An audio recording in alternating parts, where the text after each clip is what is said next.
welcome to our book club. Today we're going to discuss the book called The Gap and the Gain by Dan Sullivan.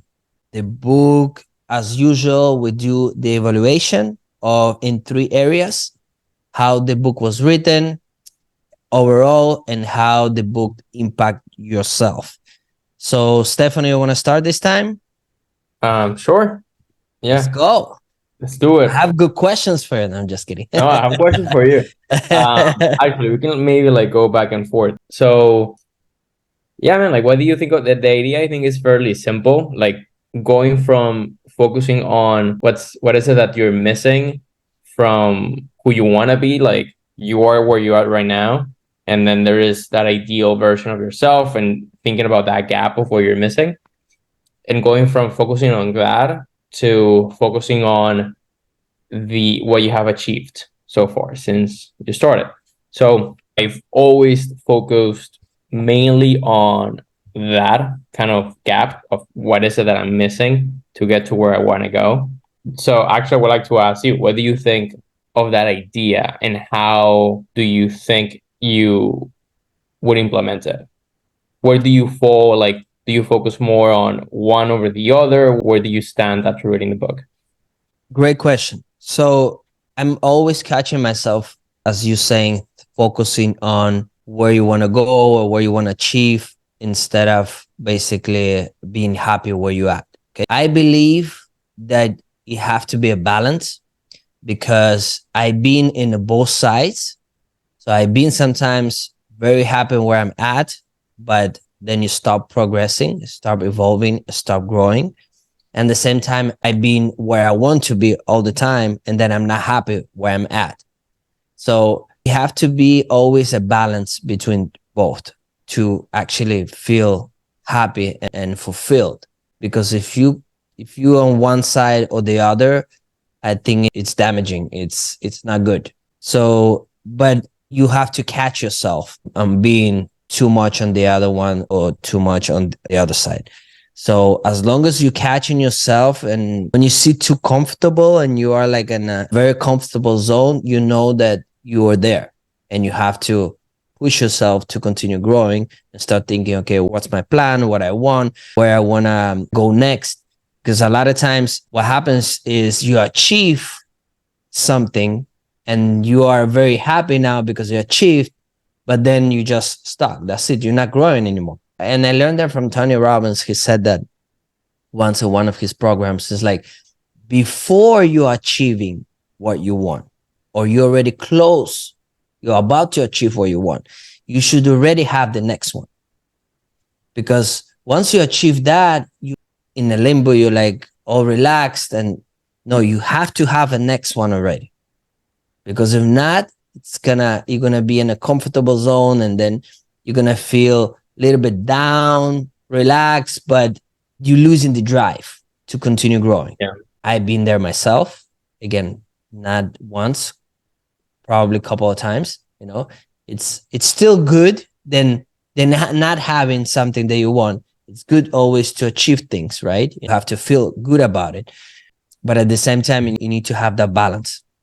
Yeah, I agree. Especially I think there's also this factor that if you're aspiring to do more, if you're reaching for something, that the act of reaching, it kind of like opens yourself up to fail and to just be vulnerable to things that are outside of your control. Like if you try to do something, anything, you're vulnerable to things that you cannot control, right? It's just what it is. And I think that when it becomes, at least for me, when it becomes useful to just look back at what you have done and kind of like feel good about what you have done, is when kind of like life knocks you out, kind of thing. Like when you go into those valleys where you're striving, you are reaching, you're trying to look for the things that you want to get done, and something doesn't go right, you're failing, it's just not working out. Then I think it's very useful to be like, well, yeah, this is not working out, this is part of the progress, but let's also look at everything I have done and all the things that I can be grateful for, right? But I just think that if, like, on the day to day, when you're trying to do things, I don't know how useful it can be to just think of all the things you have done already. It kind of like settles you down. It's kind of like, yeah, look how good I am. But it's like what you have done may not be nothing in comparison to what you want to do. Right. The version you are right now, it's not the version you want to be. And just feeling good with who you are right now, it's just, I don't see how that helps you get to the next level. Again, it's part of the process. It's part of using it when it's right. Again, I think during those valleys. But yeah, I don't know. I think in the day to day, it's just more useful to think about what's the next thing? What skill do I need to acquire? What is the next thing that I need to do? Yeah, it's definitely, you need that to drive yourself. You really need that drive, that inspiration, that push, constantly driving to grow and be better. If you just settle and you feel good and be grateful of what you already accomplished, you just stop growing. And that's just nature of humans, I think. It's just the way it is. And the thing is, the part that I told you, that you have to have your goals to the next level before you achieve the one that you want. Because again, my life right now used to be my dream. It's used to be all the things that I have right now. There were at some point, well, my goals, my everything, I want to get to that point. But now when I'm here right now, I have to have other goals. If not, I'm just gonna stuck. It's not, I don't have anything to look for. But at the same time, you need to feel happy.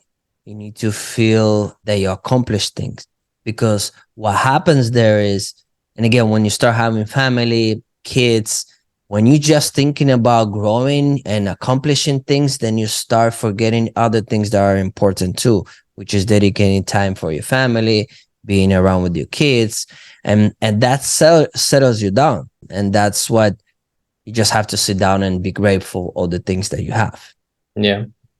But again, it's a balance. Life is all about balance in different areas. When you go too much in one area, then something is suffering. Yeah. I also think it depends on what stage of the journey you are, right? Right. I remember that in the beginning, when I got to US, like everything was what's next. Like I hadn't achieved anything that I thought was like remarkable, right? So it's like, and it was tough. It's like if your identity or what you think you are, it's depending on what you're working towards or what you're working on, which hasn't happened yet. It's just what you're doing. It feels like anything outside of what you're doing and striving to do is just not, you're not okay with that. And I think that's what kind of like the negative aspect of it, where you just focus on that gap between where you are and where you want to go, and nothing else matters. And if you're not fulfilling that, then you're a failure and you have all these negative emotions. But I don't know, I think not that many people think that way. Maybe some people do, and that's where it becomes useful to have this balance. But I think that what we're talking about is like, as long as you have both ways and know which one to use when you need it, I think it's useful to think of that gap and just try to become better and just focus on that. I also think that we as humans should always try to focus on enjoying the journey itself, not as much as the end of it.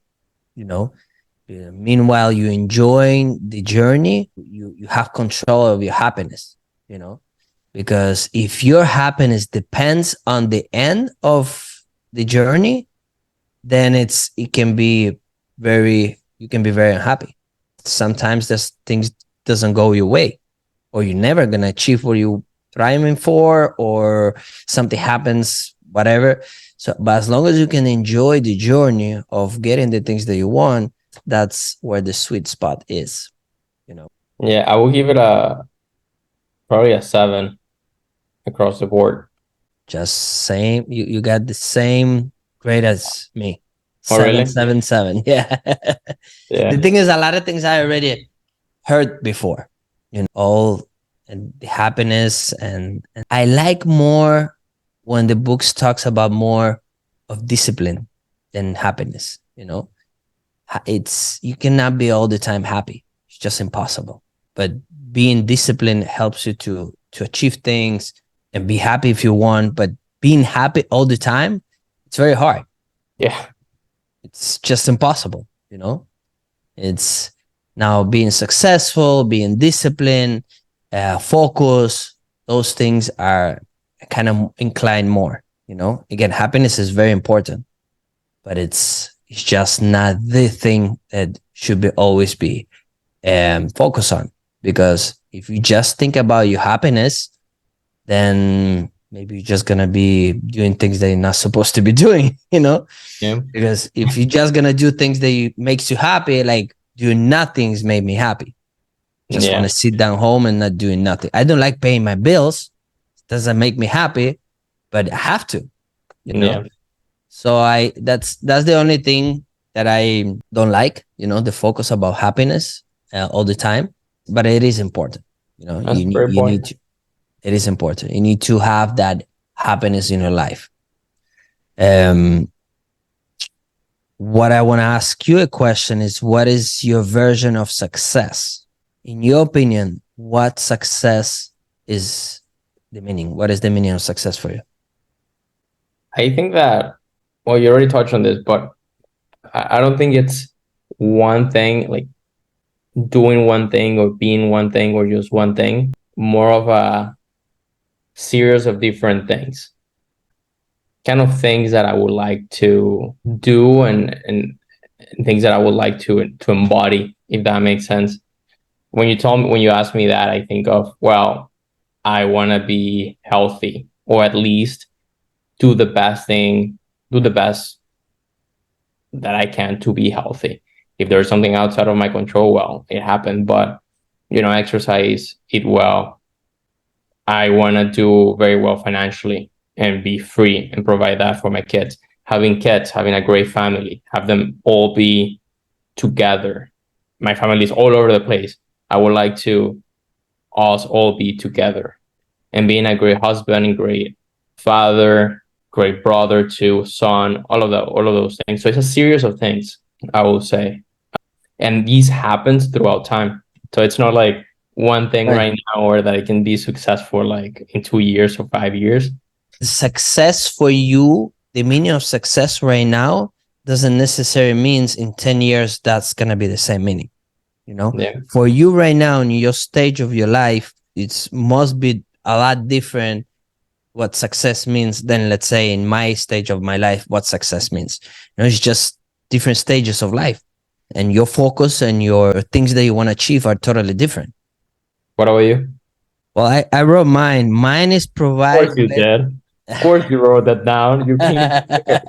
I knew you were gonna ask me back, because you always do. So like, you know what? Let me get prepared, because But it's couple of things. So one of them is, mine is to provide best quality life for my family and my team that works with me.